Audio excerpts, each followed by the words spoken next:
Assalamu alaikum. Hope so you all are good.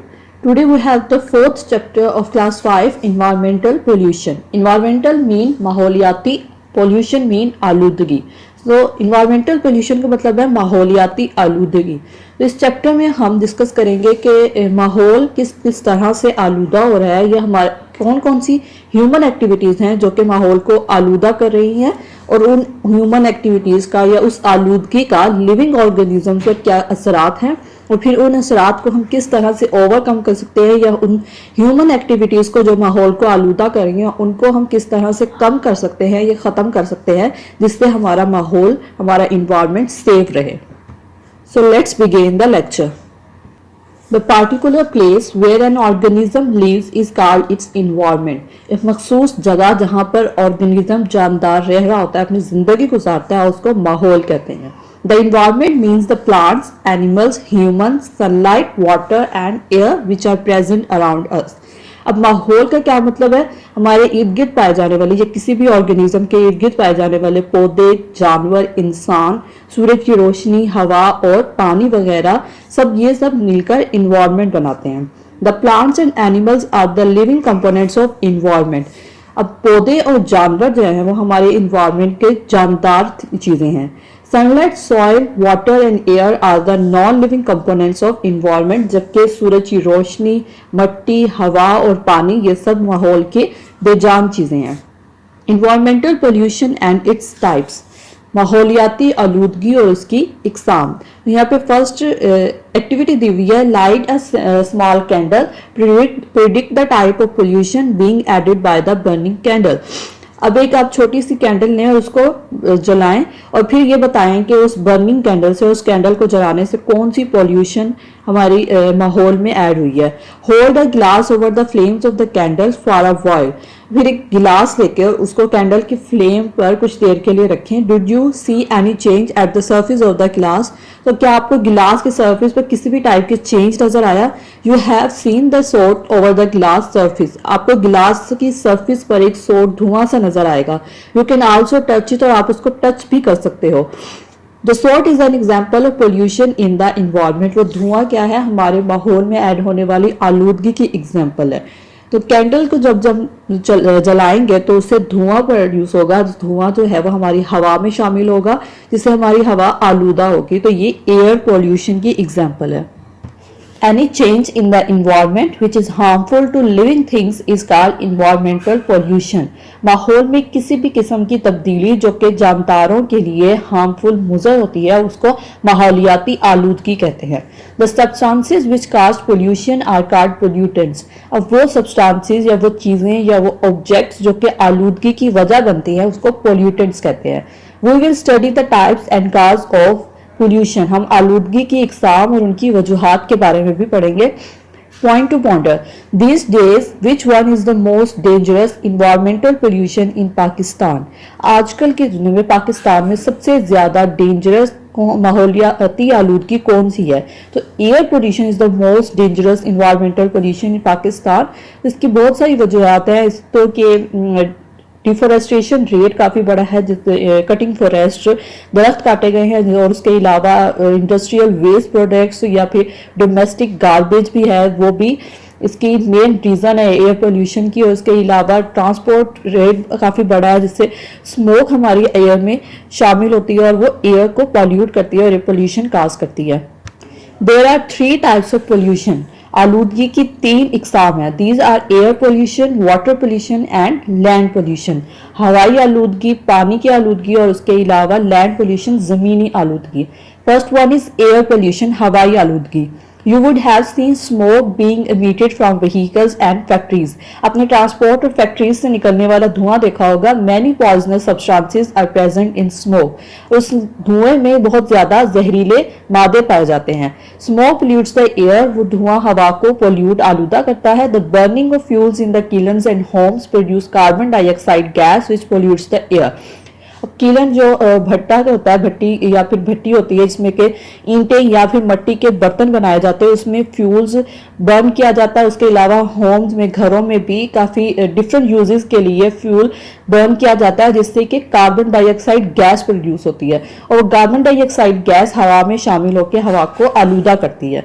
The fire in the forest also cause air pollution, और जंगलात में लगने वाली आग भी हवाई आलूदगी की सबसे बड़ी वजह है।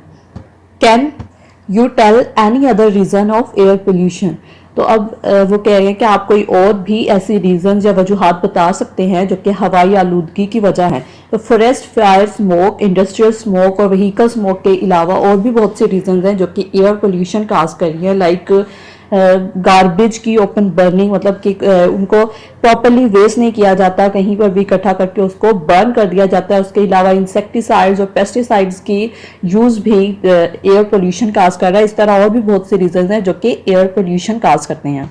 Next type is water pollution. We discuss water pollution in our daily everyday life, हम अपनी रोजमर्रा जिंदगी में पानी की आलूदगी के बारे में भी डिस्कस करते हैं। Have we ever thought how the water is being polluted, क्या कभी हमने सोचा है कि पानी आलूदा किस तरह से होता है। The sewage, waste of factories, insecticides and fertilizer etcetera are polluting water. पानी की आलूदगी की कौन कौन सी वजह? सीवरेज सिस्टम, जो हमारा गंदे पानी के नालियों का जो इंतजाम होता है, उसके अलावा फैक्ट्रीज से जो वेस्ट निकलता है, और एग्रीकल्चर फील्ड में जो इंसेक्टिसाइड, इंसेक्ट किलर्स या फिर फसल की ग्रोथ के लिए जो फर्टिलाइजर या केमिकल्स यूज किए जाते हैं, वो सब मिलकर पानी की आलूदगी की वजह बनते हैं। The oil leakages from oil tankers and petroleum refineries are also polluting water. इसके अलावा ऑयल टैंकर्स और पेट्रोलियम रिफाइनरीज से आपने अक्सर ऑयल लीकेज देखी होगी। वो ऑयल लीकेज जो होती है होने के बाद पानी में शामिल होती है और पानी को आलूदा करती है, तो ये भी एक बड़ी वजह है पानी की आलूदगी की। Next type is land pollution. The garbage of houses and cities remains scattered on the land. अपने घरों या शहरों में अक्सर देखा होगा कूड़ा किटकिट जो है वो ऐसे ही रोड पर, गलियों में फैला हुआ होता है। There is no proper arrangement for disposal of the garbage, और इस गार्बेज के कूड़ा किटकिट के प्रॉपरली वेस्ट नहीं किया जाता, उसको तलब करने के लिए कोई प्रॉपर अरेंजमेंट्स नहीं होती। Sometime people don't take care while throwing garbage on land, और अक्सर लोग जो है वो कूड़ा किटकिट फेंकते हुए गलियों या सड़कों पर फेंकते हुए एहतियात नहीं करते, ऐसे ही कहीं भी फेंक देते हैं। Some people throw waste outside their vehicles while travelling, तो कुछ लोग ऐसे भी हैं जो जब ट्रैवल करते हैं, सफर करते हैं, तो अपनी गाड़ी से या बाइक से ऐसे ही वेस्ट को बाहर फेंक देते हैं रोड पे। दस the cities and the villages don't remain neat and clean, इसलिए हमारे शहर और इवन के अब हमारे गांव और कस्बे भी साफ नहीं रहे।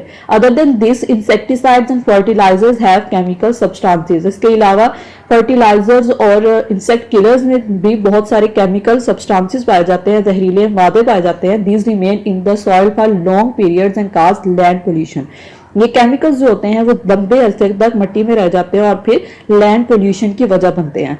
Agriculture and poisonous substances of factories are also the cause of land pollution, उसके अलावा ज़राअत और फैक्ट्रीज में इस का जो जहरीला मादा होता है वो भी लैंड पोल्यूशन की बड़ी वजूहात हैं। Next is the activity number 3, write yes और no in the given table. अब नीचे टेबल में पोल्यूशन की आलूदगी की रीजंस बताई हुई हैं और उसके अलावा उन्होंने पूछा हुआ है कि air pollution, water pollution, land pollution, इन तीन पोल्यूशन के इकसाम का किस तरह से वो वजह हैं, तो उसके अकॉर्डिंग आपने टेबल में यस या नो राइट करना है। तो first is cutting of trees, जैसे कि उन्होंने लिखा है कि वो एयर पोल्यूशन की वजह है, तो इसमें यस है। वाटर पोल्यूशन की कोई कटिंग ऑफ ट्रीज का वाटर पोल्यूशन पे कोई अफेक्ट नहीं होता, तो वो नो लिखा गया। उसके अलावा लैंड पोल्यूशन की भी वजह, तो उसमें यस राइट किया हुआ है। नेक्स्ट है पॉल्यूटेड वाटर, आलूदा पानी। आलूदा पानी एयर पोल्यूशन के अफेक्ट नहीं करता, वजह नहीं है, तो इसमें हम नो राइट करेंगे। नेक्स्ट वाटर पोल्यूशन है, इसमें यस आएगा और लैंड पोल्यूशन में भी यस आएगा। Next is garbage. गार्बेज तीनों ही पॉल्यूशन की वजह है। कूड़ा किटकी को अगर हम जलाएं तो उससे जो धुआं प्रोड्यूस होता है उससे एयर पॉल्यूट होती है। उसके अलावा अगर वो प्रॉपरली वेस्ट ना किया जाए तो पानी में भी शामिल होता है और वाटर पोल्यूशन की वजह बनती है। उसके अलावा लैंड पोल्यूशन की भी एक बड़ी वजह है। Next is industrial waste. Industries से जो वेस्ट निकलता है वो एयर वाटर को पॉल्यूट करता है, उसमें हम यस लिखेंगे। एयर पोल्यूशन में नो आएगा एंड लैंड पोल्यूशन की भी एक बड़ी वजह है, तो इसमें भी हम यस राइट करेंगे। यूज ऑफ केमिकल फर्टिलाइजर्स और इंसेक्टिसाइड्स। अब एग्रीकल्चर फील्ड में जो इंसेक्ट किलर्स और फर्टिलाइजर यूज किए जाते हैं वो केमिकल्स अगर वो जमीन में ज्यादा देर अरसे तक रहते हैं और लैंड पोल्यूशन की वजह बनते हैं, और अगर ये फर्टिलाइजर या केमिकल्स पानी में शामिल हो जाए तो वाटर को भी पॉल्यूट करते हैं, तो इसमें भी हम यस लिखेंगे और एयर पोल्यूशन में आएगा no. Next is plastic. Plastic को अगर हम बर्न करें तो उससे निकलने वाला धुआं जो है वो एयर को पॉल्यूट करता है। प्लास्टिक पानी में शामिल होकर पानी को भी आलूदा करती है और लैंड पोल्यूशन की भी वजह है। Next is smoke from factories. Factories से निकलने वाला धुआं हवाई आलूदगी की वजह होती है। एयर पोल्यूशन में यस आएगा एंड वाटर पोल्यूशन और लैंड पोल्यूशन में no. Next is burning plastic and garbage. Plastic या कूड़ा किटकिट की बर्निंग, उससे धुआं प्रोड्यूस होता है जो कि एयर पोल्यूशन की वजह बनता है। नेक्स्ट वाटर पोल्यूशन और लैंड पोल्यूशन में भी नो आएगा। Today lecture is over. Take care. अल्लाह हाफिज।